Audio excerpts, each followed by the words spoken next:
Welcome to another episode of the Empowered Half Hour. I have with me a dear friend, business partner, vendor. She's many people to me, but I have with me Anne. She is the owner of Dklutr. And I want to give you guys a little bit of a reference point of why I'm bringing Anne on the show and how I know her. So I got connected to Anne about 3 years ago when I was on a podcast and I had wanted to create one. And I really liked the host I was with. And I said, "Who do you use for your podcast production and management?" And then I got referred to Anne, and I just called you Anne Garcia. Okay, let me throw a last name in there so there's reference to. I just realized that I didn't fully intro you. She's just Anne to me. But, anyways, going back to the story, so I got connected to Anne from another podcast host, and we started working the first podcast that I had together. And the partnership flew. We have so much fun working together.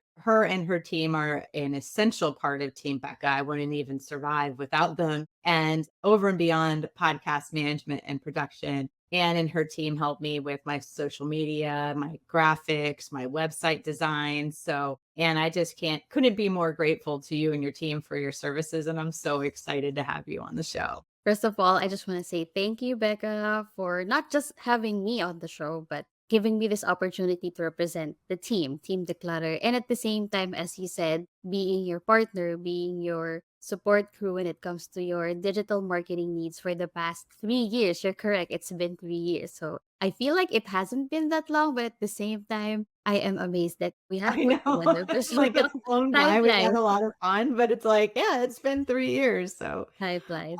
you guys are also a team that have a lot of meaning and a lot of passion behind what you do. But I would love to hear the backstory to Declutter. How was it formed, and how did you guys get to a point of wanting to create this business? Yeah, so before having this agency, actually, I was in corporate for about, I believe, 10 years. I worked at one of the largest local banks here in the Philippines. I'm from the Philippines, by the way. And yeah, my background has always been in communications and marketing. But of course, being part of corporate, as you know, there's always a lot of layers and hierarchy. So you get to do bits and pieces of things related to marketing, but not necessarily the whole shebang or, Yes. the whole enchilada. Yeah, I but and love then it. in 20 in 2017, I actually retired, availed early retirement from my work and tried virtual assistants for I believe 2 years. So I was a lone VA. Actually, me and my husband tried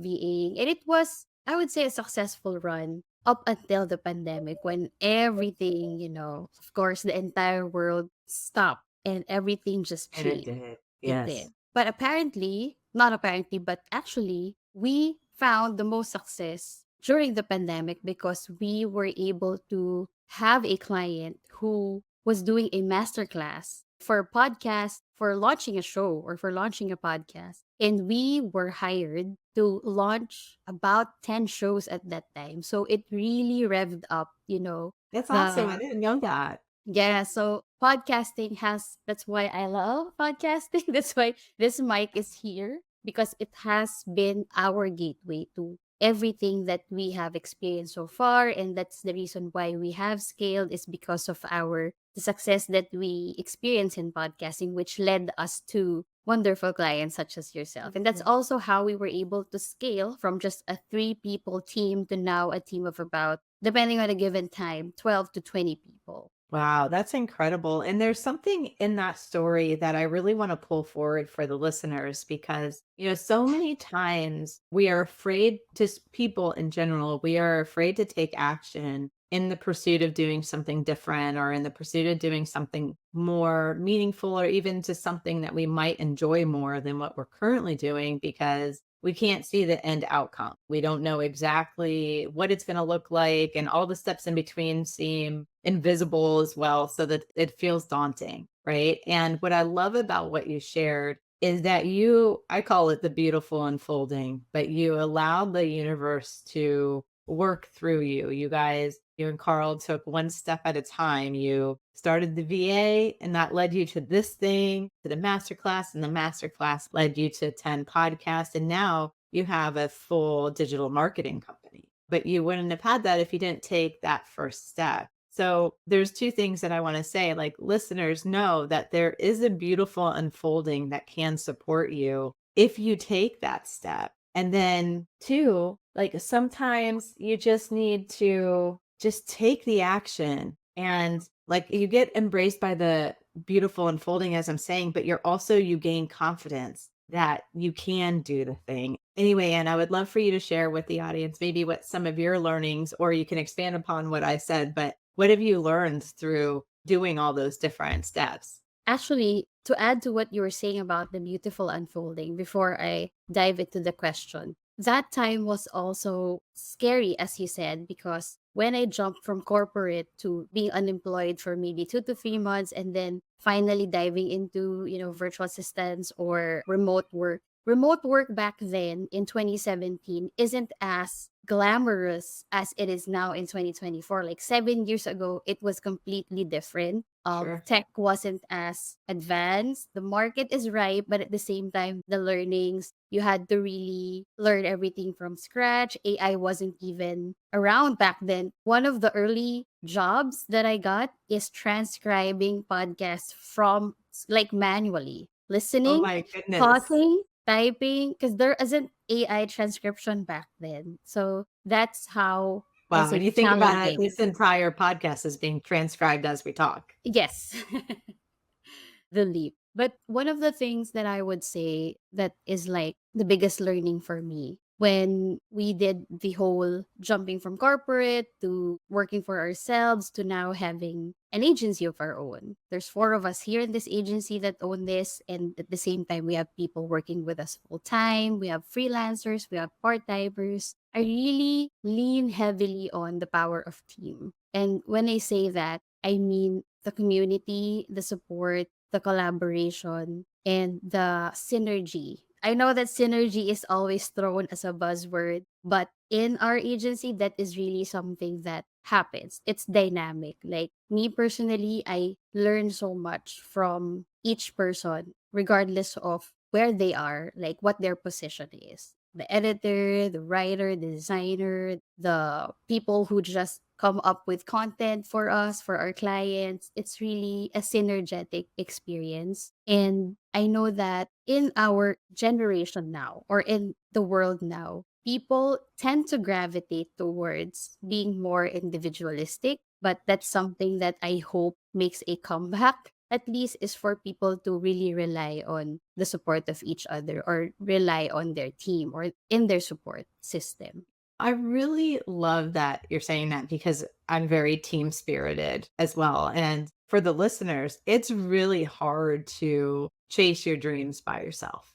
I Hmm. know you want to protect them. And at some point, when your dream is emerging, maybe that's something you keep private. But once you're in it, once you're in the unfolding, having a team to support you is really not only crucial, but it's like magical when you embrace the power, like you said, the power of the team. I don't think I would be at this point in my own career if I didn't have your team, my team. Like, I just really appreciate that you're sharing that because it is from the team, you get new ideas generated. You get, like you said, there's a synergy, there's fun, there's excitement. Like, so much comes from the team. And as the saying goes, heavy is the head that wears the crown. As you know, they always say I am the face of the clutter. I am the reluctant face of the clutter. But as That's somebody who funny. leads an agency, it can get very overwhelming at times, especially with all the algorithms, the changes. You have to keep Oh up my with the goodness. trends, right? You keep up with both client demands and internal demands, which is for your team. But I always feel that overwhelm is equally distributed amongst ourselves. Like everybody carries their own load. That's why it doesn't feel as overwhelming. Yeah, that's awesome. And I love that mention too, because tell you what, being a solopreneur, like it's one thing being an entrepreneur, which is also a solopreneur, but when you are truly in that solo path, the overwhelm, you don't have anyone else to share it with. You're doing all the roles, which if you look at it in a long term is nearly impossible to sustain. So anyway, it's just such a good message. So I want to ask you another question on that. What is like a current aha that's up for you right now? Hmm. This might come a little bit controversial, but I will say it anyway because I have talked about this with circles and groups and I've gotten polarizing responses, but I've always believed that nobody is ever self-made. You always stand on the shoulders of people who have come before you. You enjoy the path that other people have already walked on. And maybe that also ties into my belief about the power of the team. But like in my case, because I am an only child, I am very reliant on community, like my cousins. I go on vacation, I sleep over, their houses so that I'm not sad because I'm an only child. So I probably had that growing up Sure. in the sense, and I know how hardworking my parents have been to help me get to where I am right now. And yeah, that's I strongly believe in that nobody is ever self-made. Like, yes, we can be self-reliant. Yes, we can be self-empowered, but we also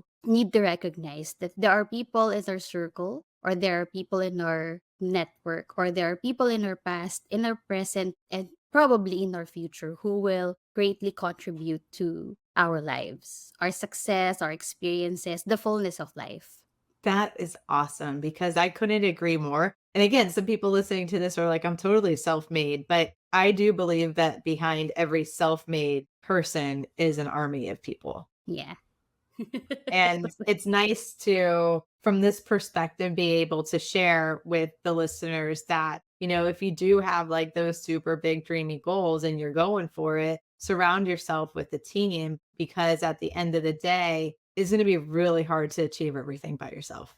And don't get me wrong. I mean, we should always recognize our achievements. We should always, we should be the first people to pat ourselves on the back and say, hey, you've made it, you've come this far, you've achieved so much. But at the same time, having that, probably that awareness or that recognition that, yeah, you made it this far, but you didn't do it all by yourself. Yeah, and then there's this other element to it too, especially with you running an agency and like me, in the speaking, training, writing space is that I need help. Like there's just no way I could do it all on my own. But, there's this element to it too that when you're building something, each person has a different level of strengths, gifts, and Mm. talents, right? And it's like as amazing as Anne might be and how amazing Becca might be, I have deficiencies. It's really weird, people, but like there are just things that I can do, but I shouldn't be doing. And that was I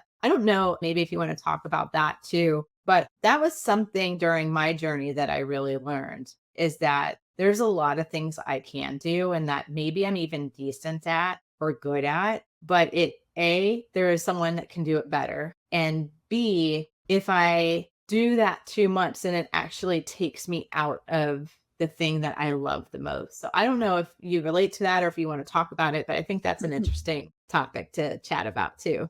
You are preaching to the choir because somebody who remember I started as a lone VA. So I'm very used to doing everything myself. And I have to confess, I'm someone who has a high need for control. I need to, like, this has to be done this way, this has to be done this way. But another aha moment for me, and I actually love this discovery. Well, it's not groundbreaking, but for me it is because of who I am as a person, is that you're correct. Somebody will be able to do it better, faster, more amazing than you, and it will cost half the time and half the effort than you doing it yourself. And I am grateful that I'm surrounded by people who are more talented than me, who, are doing things for our clients. And I'm very glad that they are satisfied by it. But yeah, at the beginning, it was a struggle to, let go of the Oh reins. my gosh, the initial letting go is so painful. You're like, "Ugh." But once you see the output, because I'm kind of result oriented, so when I see that something is well done and well made, I really get that satisfaction that this person can take the wheel, and I'll I just mean, just an example of that. And if you guys want to see any of their work, you can go to my website, beccapowers.com. But Lene, my business partner, which a lot of the audience knows, like we used to do the website and it was okay. It was cute. We did our best. And then we finally let go of the control and handed it to Anne and her team. And it's just night and day. A different website. I was like, oh wow, I probably should have given that over a long time ago. And shout out to the team, they really enjoyed working on this website. Yeah, they did a great job. All right, so let's pivot into another question. So, why are you passionate about the work that you do? Hmm. I would say I've always had a penchant for words in the sense that my mom said, I distinctly remember my mom said when I was 5 years old, I wrote like a news report on a piece of paper and I was like practicing it. And I think she still kept that piece of paper. So I was acting like I was a journalist or I was like a TV news reporter or something. So I've always had a love for journalism, communication, and that eventually evolved into advertising and marketing because that is my what I did in college is I was a major in advertising. I love just matching tone and intention and communicate that to a brand, making it a personality. So I'm very grateful that yes, digital marketing can be stressful as an industry, but at the same time, where it has gone to now, it's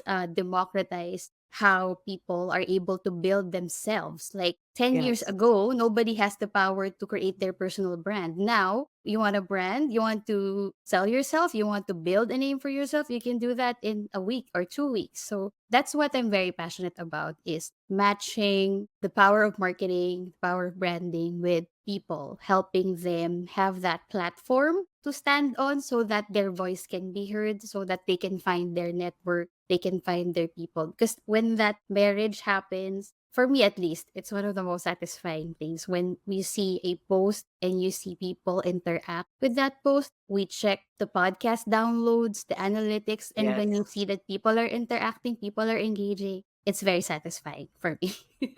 It is. It is. I mean, you always love celebrating our download, like, our next level of downloads and stuff like that too. So I could say, like, and being a partner with you, that you get very excited when we hit milestones.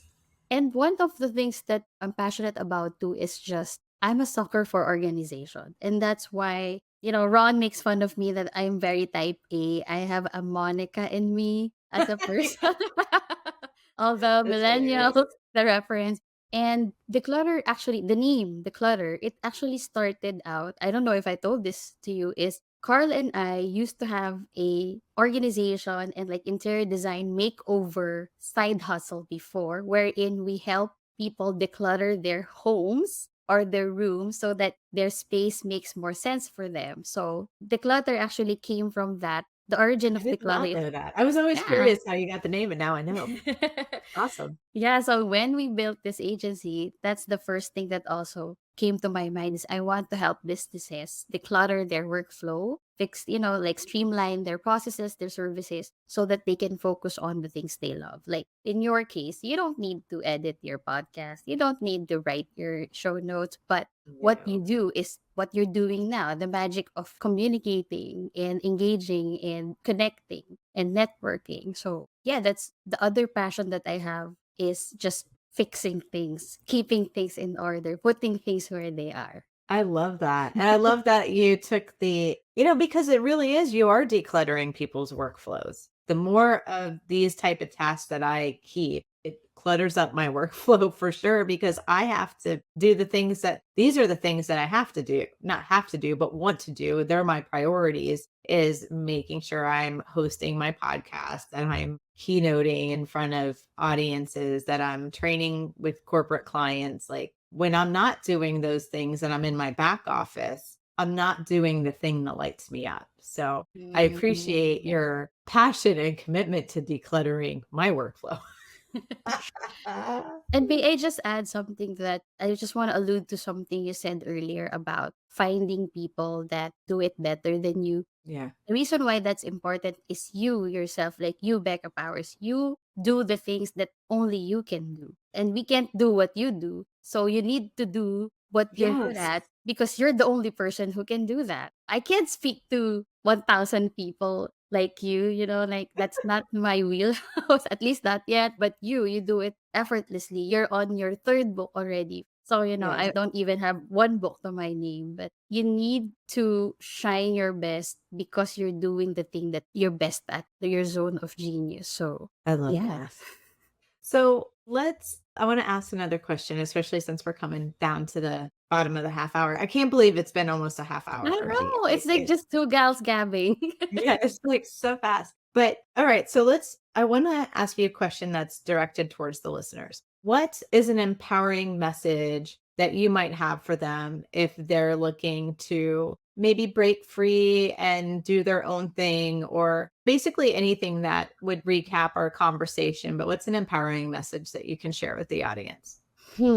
So they say that in this world, there are two types of people: people who believe that trust should be earned, and people who believe that trust is lost. So I do categorize myself as in that second group of people wherein trust is lost. And why do I say that as an empowering message? I believe in trusting people. I believe that we can all, as peachy as it sounds, I believe that if you are able to trust someone, they will come. How do you say it? They will come for you, or they will. Yeah, I mean, Uh, I don't know what I exact phrase mean, you're going for, but they'll support you, they'll work for you, yeah, they'll they. do. What I'm trying to say is, if you are able to trust someone, they will be there for you. Let's just say that if Yes, you're able to yes. trust someone, they will be there for you. They will be able They'll to have your help back, you. they'll yeah. Yes. And I keep alluding to the power of team and to, just community. But because of my background and my experience and where I've had the most success and experienced the most happiness, it's always with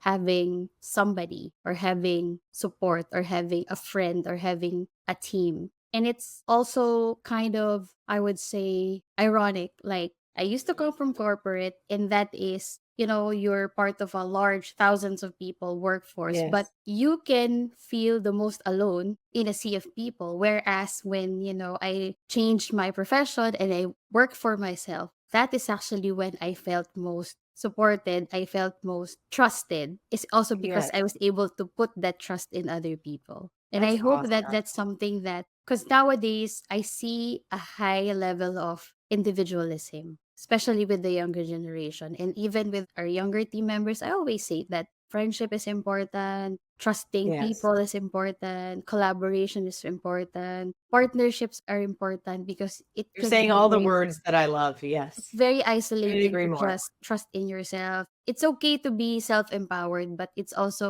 feels better. There's that higher level of security and support if you know that. Yeah, well, we're Trust meant to people. be connected, Yes. right? Belonging is it's actually one of the 5 primary human needs, but yet we are becoming, well, I guess fragments of society are becoming very individualized. And while that has its empowering moments too, it's definitely aiding to this connection with other people. So I think your message is very empowering and needed right now. I do believe that. So yeah, trust people. Yeah, I love that. So, well, here we are. We're at the end, and I'm sad because it's over and I don't know what to do. But I would love for you to share with the audience how to stay in contact with you. If they're interested in your services, how can they find you? So it's your time, man. Yes. So you can go to our website, teamdklutr.com. You can also find us on Instagram, on TikTok, we're on YouTube, we're on Facebook. And yeah, I would love for you guys to reach out to us if you ever feel like you need help in amplifying your voice and being on social to improve your visibility so that you can reclaim your time and focus on the things that you love most. Feel free to visit our website and inquire about how we can provide our services the same way that we've also, provide our support and services to Mhm. Becca.